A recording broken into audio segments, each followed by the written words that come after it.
If you're getting the rendering device has been lost error in Overwatch 2, here are a few simple fixes you can try.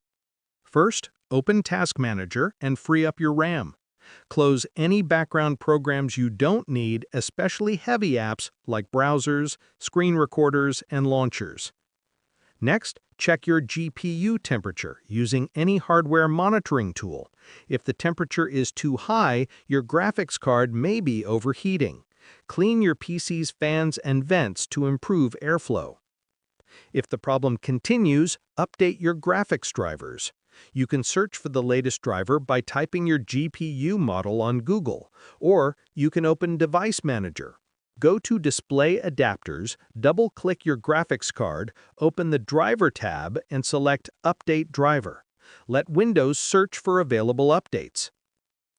If updating the driver doesn't solve the issue, try resetting your Overwatch 2 settings.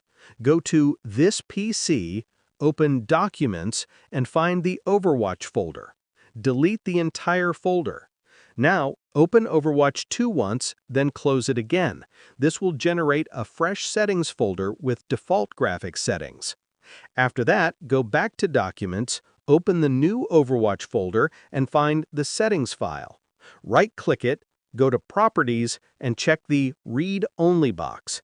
This will prevent the game from automatically changing your graphics settings and help avoid the rendering device error. Try these steps one by one and your game should start running smoothly again. If the problem still appears, it could be hardware related, but for most players, these fixes solve it completely.